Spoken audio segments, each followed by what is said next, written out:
All right, strap in, everyone. We're going deep today. We're talking Vancouver and housing. And a plan that's got people across Canada talking. The big plans, huh? Big. Think 4,300 brand new market rental units. Okay. All built on land the city already owns. But here's the kicker. Vancouver's not just handing over the land, they're becoming the developer. Well, hold on. The city's the developer. The city! The developer! And get this, they're aiming for a $1 billion revenue stream for the city. Billion with a B. That's a whole different ballgame than just building affordable housing. Right. Usually it's private developers or nonprofits leading the charge. But Vancouver's decided they want a piece of that sweet, steady income. Like owning a business, but instead of selling widgets, it's apartments. It's a bold move, for sure. And if it works... If it works, who knows? Maybe other cities will jump on the bandwagon. Could change how we think about development, public funding, the whole shebang. But it also puts Vancouver right in the thick of the real estate market, competing with private developers. Raises some interesting questions about fairness, unintended consequences, that sort of thing. Right. And let's not forget who they're building these apartments for. We're talking households making between $90,000 and $194,000 a year. That missing middle everyone's talking about. Earning too much for subsidized housing, but still getting clobbered by market rents. Exactly. So is Vancouver onto something here? Could this be the answer for that income bracket? It's definitely a piece of the puzzle. Trying to hit that sweet spot, providing decent options for folks who are struggling, but not quite eligible for subsidies. Okay, let's get into the nitty-gritty. Where are they building these 4,300 units? 5 key sites, yeah. Give us the rundown. Okay, so picture this. 2 massive high-rises downtown, Pacific and Hornby. One 54 stories, the other 40.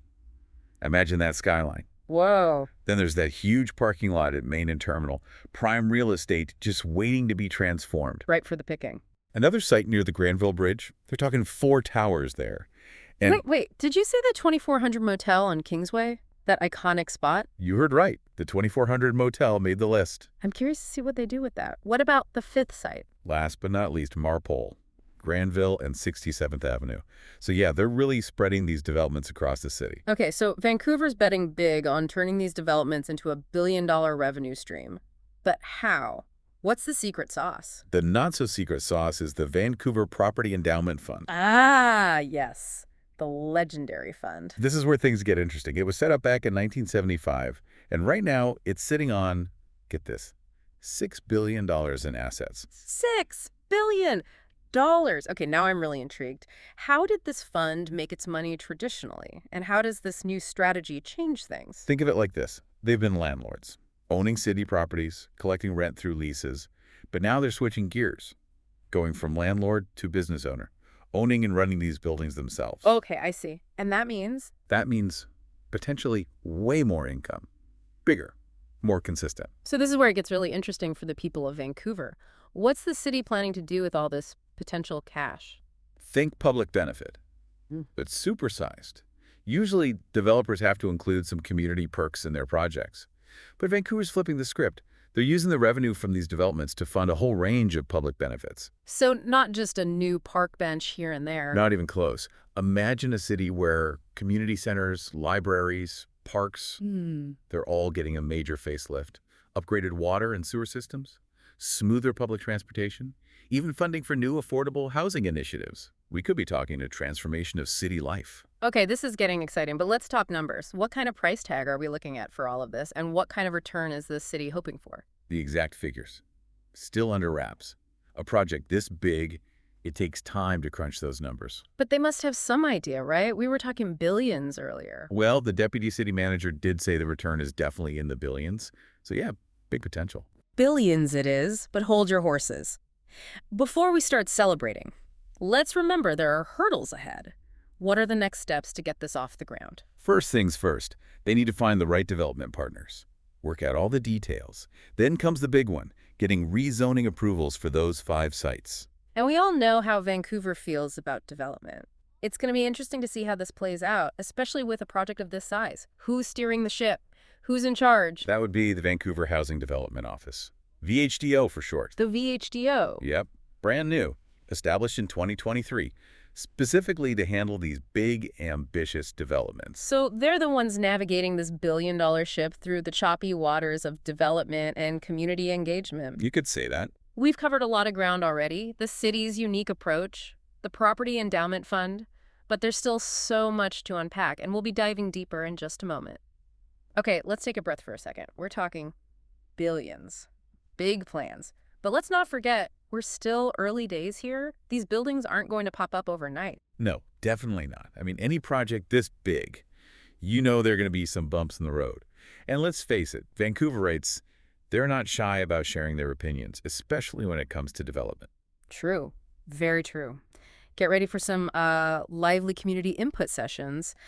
But what really strikes me is that Vancouver's going where no city in Canada has gone before. This is new territory. Absolutely. We've never seen a city government step up and become a major real estate developer like this, going head-to-head with private companies in a market that's known for being, well, pretty cutthroat. It's a bold move. Yeah. And bold moves, they come with risks. Let's talk about those risks. What could go wrong here? Oh, there's a whole laundry list of potential downsides.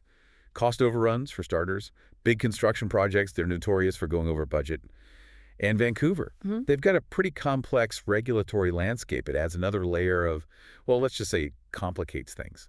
The city's going to have to manage this process very, very carefully if they want to make sure things are built right and that they don't disrupt existing neighborhoods too much. Okay, so cost overruns. What else? What about the financial risks? What if the market takes a hit? What if they don't get the rental income they're expecting? That's a big one, right? They're essentially betting big on Vancouver's rental market. It's going to stay strong. If demand drops or if construction costs go through the roof, the whole project could end up costing the city money. And that would defeat the whole purpose of generating revenue for public benefit. So high risk, high reward. In a nutshell, yeah. It all comes down to careful planning, flawless execution, and maybe a little bit of luck. But beyond the practical stuff, this strategy raises some fundamental questions about what a city government should be doing, what their role is. Oh, getting philosophical now. I like it. Break it down for me. What are these fundamental questions? Well, it really blurs the lines between public and private. We haven't seen this before in Canada. A city government acting like a big-time developer. It makes you wonder, should they be competing with private companies like this? Is this overreach? Are they stepping outside their boundaries? Yeah, no easy answers there. Good arguments on both sides. Exactly. Some people are going to say, good for Vancouver, thinking outside the box, being entrepreneurial. Others are going to say, this is government overreach. It's going to have unintended consequences. I can already see the op-eds, the community meetings. People are going to have a lot to say about this. It's going to be interesting to watch. It is. It's a real experiment. Will it work? Will it become a model for other cities? Or will it be a cautionary tale? Only time will tell. That's what I love about these deep dives. We get to really dig into these complex issues, explore different perspectives. Sometimes it's not about finding the right answer. It's about understanding the nuances, having a thoughtful conversation. Couldn't agree more. But let's bring this back to our listener for a second. Why should they care about this? What's the takeaway here? What's the so what? Well, think about it. It's not just about Vancouver.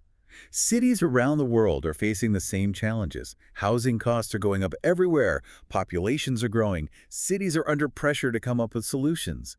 In Vancouver, they're trying something new. So they're kind of like a test case, a beacon, showing other cities what might be possible. Yeah, exactly. They're pushing the boundaries, testing new models of development, new ways to generate revenue. Whether it works or not, it shows us we need to be bold. We need to be innovative when it comes to housing. We can't keep doing the same old thing. We need to be willing to challenge assumptions, explore new possibilities, and yeah, maybe even take some risks. Who knows, maybe Vancouver's gamble will lead to a whole new era of city-led development where it benefits everyone, residents, the city itself, the greater good. You're an optimist. I like that. I try to be, especially when I see innovative solutions that could make a real difference in people's lives. Speaking of innovation, we keep talking about the Vancouver Property Endowment Fund, and it's, what was it, $6 billion in assets? Yep. I bet there's a story there. How did this fund even come to be? Oh, there is. It all goes back to the 1970s. Vancouver was facing a whole different set of challenges then. Imagine a declining waterfront, industrial areas shutting down, the city's tax base shrinking. They needed to do something drastic. So that's where the Property Endowment Fund came in. It was a bold move. They started buying up land along the waterfront, land that was undervalued at the time. They had this vision, right, that these properties would become valuable assets in the future. And boy, were they right. Vancouver, it blossomed into this global city. The waterfront property, skyrocketed in value. And the city, they had this massive financial windfall. So a smart investment from decades ago is helping them tackle today's challenges. Exactly. It's a reminder that sometimes the solutions to today's problems, they're rooted in decisions made years, even decades ago. It's about long-term vision, long-term planning. And what I find so fascinating is that this fund, it's not static. It's not just sitting there. It's constantly evolving. Right. It started with land leases, Yeah. generating revenue that way. Yeah. Now, they're stepping up, becoming developers themselves with this market rental strategy. They're taking it to a whole new level. It's not just about generating revenue anymore. It's about using that revenue to directly shape the city's housing. Couldn't have said it better myself. And it'll be fascinating to see how it all plays out. Speaking of playing out, we're getting close to the end of our deep dive here. But before we wrap up, I want to leave our listeners with something to think about, something to chew on. Oh, I love a good cliffhanger. Lay it on me. Okay, imagine everything goes perfectly. Vancouver builds all 4,300 units. The revenue starts pouring in, billions of dollars. They're able to fund all these amazing public benefits. Sounds like a win-win, right? On the surface, sure. But is it really that simple? That's the question. What if there are unintended consequences down the line? What happens when a city becomes this dominant force in development? Does it stifle private development? Does it create an uneven playing field? Big questions. And honestly, we don't know the answers yet. This is all new. We need to watch what happens in Vancouver very closely, see what we can learn. We need to look beyond the immediate benefits. Think about the long-term impacts, the good and the bad. Absolutely. So, listeners, we're leaving you with this challenge. Do your own research, learn about the Vancouver Property Endowment Fund, take a look at those 5 development sites, and ask yourself, is this a game changer for affordable housing? Or was it create a whole new set of problems? It's going to be an interesting ride, that's for sure. And who knows, maybe this is just the beginning of a much bigger trend, cities all over the world taking control of their own destinies through strategic development, through smart investments. But that's a conversation for another deep dive. It's fascinating, right? All this talk about billions, about skyscrapers, about these big, bold plans.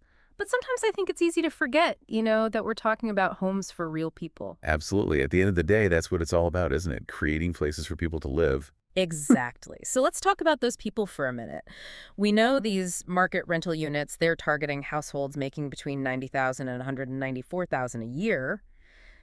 But who are those people? What are their lives like? Well, we can kind of paint a picture. I'm guessing it's going to be a mix. Professionals, families, individuals, people who are feeling the squeeze of Vancouver's housing market. The folks who make the city tick. Right. Think teachers, nurses, small business owners, artists, young professionals trying to make a start. The people who contribute so much to the city, but they're getting priced out of the very neighborhoods they help build. Exactly. And that's why the location of these developments, it's so important. They're not just concentrated downtown. They're spread out in different neighborhoods. So these new residents, they'll be part of the community. They'll be adding to the local economy. Right. It's about more than just putting up buildings. It's about creating a sense of belonging. Yeah. And hopefully it'll help prevent some of that displacement we've been seeing. Longtime residents getting pushed out because rents are too high. It makes me think the success of this whole strategy, it can't just be measured in dollars and cents or how many units get built. We need to look at the bigger picture. How does it impact the city as a whole? How do people feel? It's about the social well-being of the entire city. Absolutely. And market rental, it's just one piece of the puzzle. We can't forget that. We need a whole range of housing options for all income levels. Affordable housing, supportive housing. We need to take care of everyone, especially the most vulnerable. It's all connected. Every piece matters. Well, it seems like we've come to the end of our deep dive into Vancouver's housing plans. It's been a wild ride. We've talked about the financial side, the risks, the rewards, the social impact. But like any complex issue, there's always more to learn. It's a conversation that never really ends, does it? And that's where you come in, listeners. We want to hear from you. What are your thoughts on all of this? Do you think Vancouver's on the right track? What are you excited about? What are you worried about? Share your ideas, your concerns, your hopes for the future. Let's keep this conversation going. Because at the end of the day, the future of our cities, it depends on us, on all of us, coming together, sharing our knowledge, working together to build a better future. That's what these deep dives are all about. And until next time, keep exploring, keep asking questions, keep learning. We'll see you on the next deep dive.